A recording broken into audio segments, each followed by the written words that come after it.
FMSC Sustainable Development Programs allows us to go in communities and drive change for long term. We have 4 community-led programs that are currently ongoing. One in Tebush, Haiti, one in Nikwanya, Uganda, one in MCA, Guatemala, and one in Comitang, Philippines. Those are projects where we work with local committees to go into a community and provide that lasting change, providing food as the foundation, but also come with other initiatives that can help that community thrive. The condition of that community was appalling. All we were swarmed with were nearly 500 malnourished children who probably had not bathed for months. And that is the community we went into.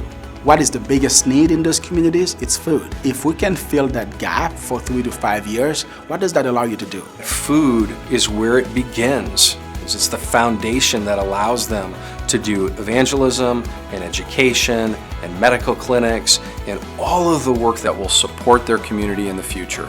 And so we chose an area to start with in Tebush, about 8 to 10 miles out in the country. It's got about 900 people living in that village. And we sat with them and asked them, what are your 5 biggest needs? So we addressed the issue of hunger, the food distribution, and cooking for the children on site. Now that we receive the manna pack, it's just something that provides for the family. So they don't have to go to the dump anymore and start just digging into the trash to get some income or get food. Here felt first the effects of manna pack on the children. I hear personally from the children that they love the manna pack food. Since the children have started eating the manna pack, they are not weak anymore. They are now very strong in the name of Jesus. Honestly, I don't know how many children would have died in that village without the food we are providing.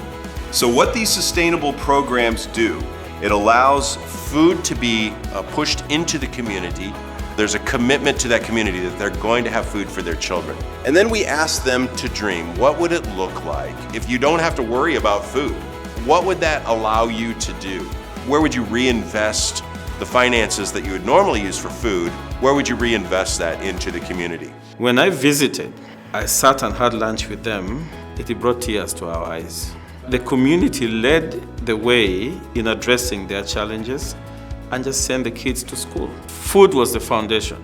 If we had not started with food, you can't speak to a hungry household to get up and do agriculture. You can't educate children in your school who have not eaten any meal the whole day. We planted a church, we set up a livelihood project, and they have gone ahead and initiated other projects.